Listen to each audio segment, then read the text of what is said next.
So, magandang araw sa lahat. So, my name is JM from Crazy Mods Philippines. So, for today's video is isang Vios. Ayan, so ang magiging setup nito, full setup tayo ng S1 projector with S2 na fog light. So, tapos na namin to i-checklist. Ngayon naman, ipapakita ko sa inyo yung stock na light output ng Vios na to. So, ito ang kanyang stock na light output. Ayan o. So, mahinang-mahina na po yan. Ulitin ko, stock na pa lang to Ito ang kanyang high beam. Yun ang high beam. So, ito naman ang fog light. So, check natin ngayon kung gaano ba kalakas yung stock ni sir. Yun, yung fog light. Wala nang light output na makita. Ayan o. Ayan ang light output o. Medyo sabog. So, dito pa lang sa stock ni sir, yung cutoff pa lang is malalaman na natin kagad kung ano yung different ng S1 natin na projector. So ayun, i-update ko na lang kayo mamaya after pa-retrofit nito. So ulit ko magiging setup nito is full setup tayo ng S1 projector with S2 na fog lights. And update ko na lang kayo mamaya. Bye bye. Start. Park light.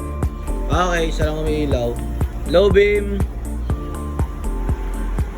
High beam. High beam. Signal. Kabila. Park light ulit, park light. So yun, isa lang ang umiilaw. Ayan, isang park light lang, passenger side. Sa kabila is wala. Update tayo sa ginagawa nating Vios. Ayan, so nabaklas na namin yung headlight at yung na-wiringan na lang din yan ni JetJet. Ayan, so di pa tapos na wiringan. Pero yung headlight naman is niluluto na rin sa oven natin. So eto siya. Ito yung headlight natin, niluto natin sa oven. So dahil hindi ito permacy, lulutuin lang natin siya ng 15 to 20 minutes. Ayan, so niluto na lang natin yan. At syempre, hindi ko pala lagpasin yung customer natin na humabol. Start! Park light! Fog light! Low beam! High beam. Wala rin. Signal. Kabila. Hazard. So yun, walang low beam, walang high beam, walang high beam. Ayan, so adventure naman to. Na-checklist na rin namin yan at binababa na nga rin ni Totoy yung bumper at yung headlight na hugot na nga. So magiging setup nito, S1 projector natin with Ice Blue na Demon Eye tsaka Halo Rings. Ayan. So dahil nagpa-retrofit si sir, ang main reason niya is yung low beam niya at high beam di na gumagana. Same, dalawa. At nagpalit na rin siya ng S1 projector natin. So ayan. Sinisilip na lang ni Totoy yung wiring. Ayan, medyo may mga nakabukas na linya dyan.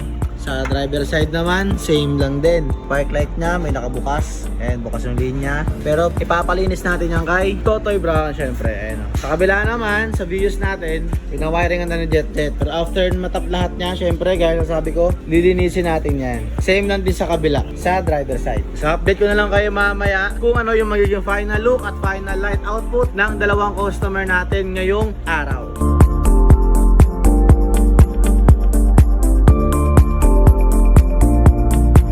So ayun, update tayo sa customer natin na ginagawa ngayong araw. And ito naging customer namin is tatlo na. Bakit? Kasi may humabol pa, isang Mazda 6. Ayan, so ang customer namin ngayong araw dito sa site is tatlo. Isang Vios, Adventure at Mazda. Park light, low beam, high beam, signal,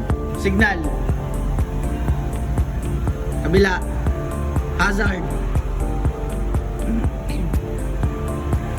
Hazard. Walang hazard.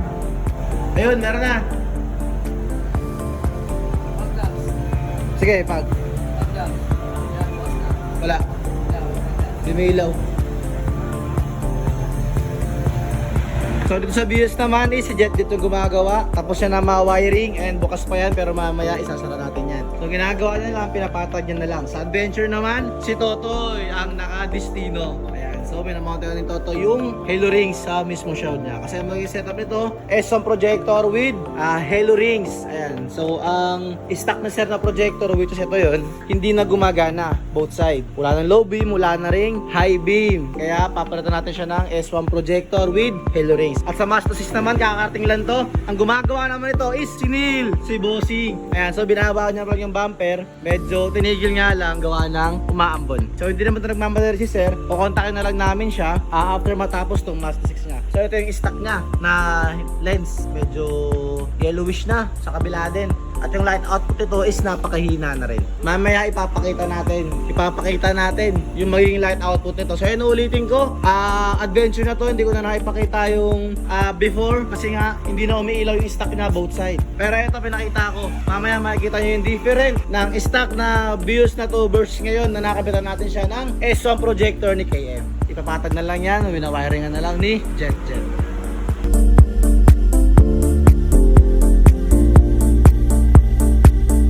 So this time si Jet nagpapatag na lang ng light output. Siyempre gagamitan niya ng laser. So para saan nga ba yung laser? Para malaman natin kung patag ba. Ayan. Mamaya na yung final alignment pagka nasarado na.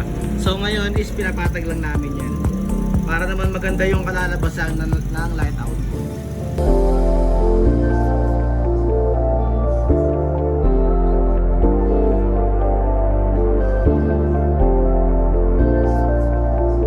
So ayun, tapos na jet patagin yung sa Bios. Ngayon naman is, dahil nga naka-permasil pa na to, nakalimutan ko sabihin kanina, kailangan nating linisin yung naiwan na permasil doon mismo sa mismo assembly. Para naman, pag pinilitan natin siya ng bagong sealant, is ma-fix natin or ma-fit natin ng maayos yung kanyang lens dyan mismo sa assembly. Kaya kailangan talaga siya linisin.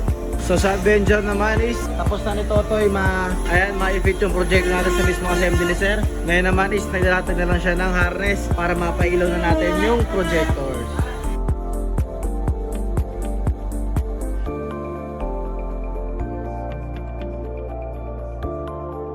So update tayo sa ginagawa nating Mazda 6. So this time is nabuksan na ni Neil yung mismong lens. Ayan. So ginagawa niya na lang is minamountingan niya na lang yung S1 projector natin sa mismong assembly niya. So ito yung stock ni sir. Stock na pa lang po yan. Check natin. Ayun, naka-plug and play lang yung LED light niya. So ito na yung S1 natin projector. Ito naman yung stock ni sir. Ayan o. Sa mga nagtatanong dyan kung pinagkakaiba ng stock na to, itong kay sir is naka LED type lang to siya. Ayun o, naka-plug and play lang. Ang sa amin kasi is built-in na. So naka-violet projector na po ang Crazy Mods.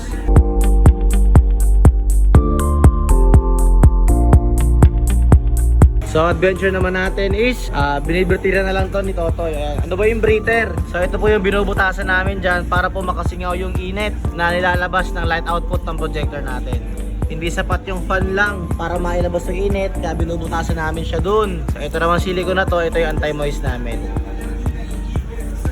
So yun, hindi ko nasabi sa inyo na naka-retrofit na rin pala tong adventure na to. So yung stock ni sir na kinabit dito na projector is hindi na gumagana. Ang naging problema naman ito is basag-basag po yung mismong ball type niya like ito. So naka-dechrome na to. Kaya pansin nyo, ito hindi pa naka-dechrome sa amin na to. Ito naka-dechrome na. Dinechrome nila para hindi makita yung basag sa likod. So nasa ilalim yung basag nito. Ito makikita nyo may basag. Ayan o. Ito hindi to pwede dechrome, gawa ng signal light to. Kaya hindi nila maitatago dito yung basag. Ito pala yung lens ng adventure, no? So basag. Na-retrofit na rin kasi to. Hindi ko lang alam kung anong shop, pero ayun, basag. Kaya dinechrome nila para hindi mapansin yung basag. So hindi rin alam ng customer to na may-ari na basag yung lente niya. Ayun, basag. Kasi nga, paano nga naman malalaman kung dinechrome? Ayun, dinechrome din nila.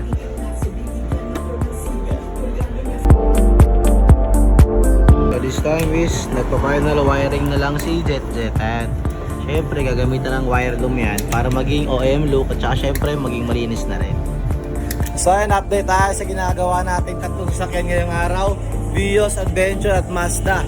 Ayan, so ang Bios natin ngayon is naging setup nito is stage 1 tayo na projector with S2 na fog lamp. So full setup, naging setup ng Bios na to. So ito ang kaya naging final light output at final look. Pinapatag na lang ni Jet yan, pero working lahat ng ilaw. Siyempre ito ang kanya naging light output. Sulit o, partido, maaga pa yan, maaga pa, pero yung light output kitang-kita na. So all goods na to. So ito ang kanya naging final setup, final look. S1 natin na projector with white demo 9. Siyempre sa kabila din. Yan. At S2 natin na pag lang. Okay, yung loop, gitna. Okay, nakagitna. Gitna. So all goods na to. Uwi ito si Sir. Pero yung wiring nito is, syempre maganda rin yung pagkaka-wiring. OEM look din yan. At iisang wire loom lang yung makikita. Kabila din sa driver side.